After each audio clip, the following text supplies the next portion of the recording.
दिन बुरे हैं, किस्मत नहीं, बदलेगी जरूर एक दिन। हेलो एवरीवन, मैं हूं फरीद अहमद और आप सभी लोगों का स्वागत है आपके अपने YouTube channel Farid Ahmed English में।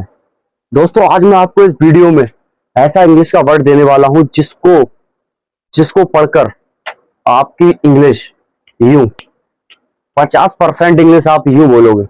आज ही आपके अंदर इतना एक्सपीरियंस बिल्डअप हो जाएगा कि आप कहोगे आज के बाद इंग्लिश के सिवा कुछ नहीं। लेकिन उससे पहले आपको पता है जो हमारा बेसिक रूल है और डेली कॉन्सेप्ट जो है वो है वोकेबलरी। तो दोस्तों, आज की जो हमारे वोकैब्स हैं बहुत ही इंपॉर्टेंट वोकैब्स रहने वाले हैं, जैसे कि आजकल के एग्जाम में बहुत ही कॉमन पूछे जाते हैं, जो आप लोगों को मोस्टली नहीं पता होते हैं। इसको ज्यादातर स्टूडेंट्स इग्नोर कर देते हैं, बहुत ही कॉमन। देखिए, पहला जो है हमारा ट्रीट। ट्रीट का मतलब होता है दोस्तों व्यवहार करना। व्यवहार करना, व्यवहार करना। Treat me as your brother, मुझे अपना भाई समझो। Treat me as your own brother, मुझे अपना भाई समझो, मतलब आप मेरे साथ ऐसा व्यवहार करो जैसे कि मैं आपका भाई हूं। ट्रीट ट्रीट मतलब होता है व्यवहार करना। और दूसरा जो वर्ड है हमारा विशल। विशल विशल का मतलब होता है सीटी मारना। दोस्तों, ये मोस्टली जो वर्ड यूज होता है, ये जब यूज होता है जब आपने प्लेटफॉर्म पर ट्रेन रुकती है तो एक सीटी की आवाज आती है, उसको बोलते हैं विसल। जो ज्यादातर ट्रेन के लिए यूज किया जाता है विशल मतलब सीटी मारना। सीटी मारना। तीसरा है बेब। बेब का मतलब होता है दोस्तों हिलाना। सोशल मीडिया के दौर में आप इंस्टा चलाते होंगे, आपने देखा होगा इंस्टा पे एक हाथ बन के आता है, उसके नीचे लिखा होता है बेब, WAVE। उस बेब का मीन्स जानने की कोशिश की कभी आपने? उसका मतलब होता है हाथ हिलाना, टाटा बाय बाय, उसको कहते हैं वेव। नेक्स्ट वर्ड है हमारा बॉन्ड। बॉन्ड का मतलब होता है घाव या घायल। बॉन्डेड तो सबने खरीदा होगा, मेडिकल पे जाते हो एक बैंडेड दे दो, वह यही होता है बॉन्डेड, मतलब घायल, चोट पे लगाने के लिए पट्टी उसको बोलते हैं। नेक्स्ट वर्ड है हमारा ईल्ड। इंग्लिश लिख जा रही है यार, सॉरी। ईल्ड का मतलब होता है दोस्तों झुकना।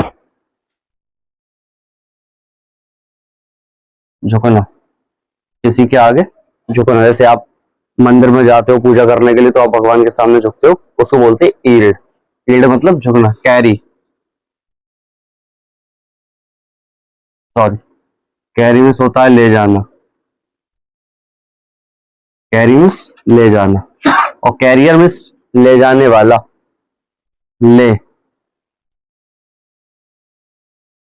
पड़ा हुआ, पड़ा होना।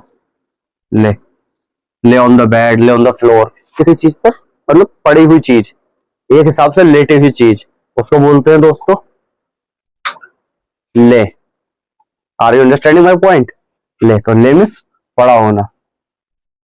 बैंड, बैंड मतलब होता है झुकाना। झुकाना। आपने देखा होगा पाइप में ज्यादातर बैंड यूज किए जाते हैं, तो वो कैसे होते हैं? झुके हुए होते हैं, इसलिए उसको बैंड बोलते हैं। बैंड मीन्स झुकाना। नेक्स्ट वर्ड है हमारा लैंड। LEND। एक लैंड होता है LAND, जिसका मतलब होता है भूमि, और इसका मतलब होता है लैंड का मतलब कर्ज। कर्ज, लैंड मीन्स उधार लेना या कर्ज। प्रेसियस। प्रेसियस तो आपने सुना होगा, it is very precious thing. Precious माने क्या होता है? प्रेसियस माने होता है महंगी, कीमती। प्रेसियस, कीमती चीज को कहते हैं precious. It is very precious, it mark very precious. Costly, costly means होता है महंगा। महंगा, तो हमारा कॉस्टली हो गया। वॉच, वॉच मीन्स होता है दोस्तों घड़ी, और वॉच मीन्स होता है देखना, क्योंकि हम टाइम को वॉच करते हैं। वॉच, तभी तो पता चलेगा टाइम। डिस्प्ले की चीजों को देखने के लिए वॉच यूज किया जाता है। किसी इंसान को देखने के लिए लुक बोला जाता है, और कोई सीन को देखने के लिए सी बोला जाता है। तो मीनिंग सबका होता है देखना, लेकिन सेंस अलग अलग होता है। हम कहाँ यूज कर रहे हैं, किस सेंस में हम देख रहे हैं। अगर हम वीडियो देख रहे हैं तो वॉच, वॉच मिस होता है कोई डिस्प्ले की चीज को देखना। I watch movie, I watch song, जो भी आप देख रहे हैं। सी मिस किसी जगह किसी चीज का नजारा कर रहे हो आप, ना उसको कहते हैं सी। लुक, आप किसी चीज पर मोस्टली लिविंग थिंग देखने को बोलते हैं लुक। जैसे लुक एट मी, मुझे देखो, मेरे सामने देखो, तो इसको क्या लुक, लुक मीन्स देखना। तो इस बार प्रोनाउंसिएशन करेंगे इसका। ट्रीट, ट्रीट मीन्स व्यवहार करना। मेरे साथ बोलो तुम, ये व्हाइट शर्ट जो पहना है ये नहीं बोल रहा है। ट्रीट, ट्रीट मीन्स व्यवहार करना। विशल, विशल, विशल में सीटी मारना। वेव, हिलाना। बॉन्ड, घाव या घायल। ईल्ड, झुकना। कैरी, ले जाना। ले, पड़ा होना। बैंड, झुकाना। लैंड, कर्ज। प्रेसियस, कीमती। कॉस्टली, महंगा। वॉच, देखना। दोस्तों यहां देखो इन दोनों में क्या है, ये कॉमन है नहीं है। प्रेसियस में कीमती हो रहा है, कॉस्टली में महंगा होता है, तो यहाँ जिसके साइंस के लिए काम करेगा बिल्कुल। तो दोस्तों ये रहे हमारे आज के वोकैब्स, और चलिए आगे बढ़ते हैं। जो हमारा मेन मोटिव है वो है आपको इंग्लिश बोलना सिखाना। और आज मैं आपको एक ऐसा वर्ड दूंगा, सिर्फ 3 लेटर का वर्ड, जो आपकी आज से स्पोकन इंग्लिश की दुनिया बदल के रख देगा। देखिए,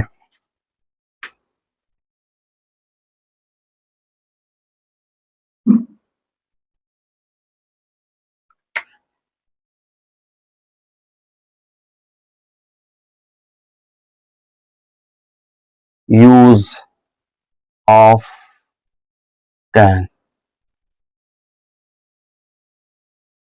यूज ऑफ कैन। ये कैन वर्ड ना अपने आप में 50% इंग्लिश समेटे हुए है। कैन, दुनिया का कोई भी काम जो तुम कर सकते हो, कुछ भी जो तुम्हें आता हो, कुछ भी, सब इसको लगा दो। और इसमें अच्छी बात पता है क्या है? अच्छी बात यह है कि कैन के बाद आने वाली वर्ब की फर्स्ट फॉर्म यूज होती है। It's very simple. अब तुम्हें न V2 V3 खोजने की जरूरत नहीं है, डायरेक्ट कैन यूज करो और आगे B1 लगाओ, दैट्स इट, सेंटेंस खत्म। देखिए, जैसे मैं लेता हूं आई को, ज्यादा भटकना नहीं है। आई, क्या कर सकता हूं? I can write. मैंने बोला मैं लिख सकता हूं, आई कैन राइट। लिख क्या सकता हूं? I can write a book. मैं एक किताब लिख सकता हूं। अब दुनिया में क्या क्या तुम कर सकते हो, क्या क्या जो भी तुम कर सकते हो, सब बना डालो कैन का यूज करके। लिख सकते हो, मैं पढ़ सकता हूं, I can study.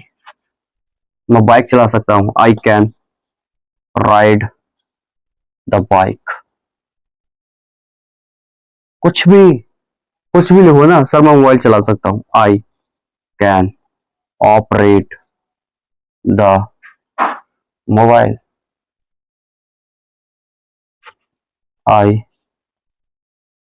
Can beat you, मैं तो पीट सकता हूं।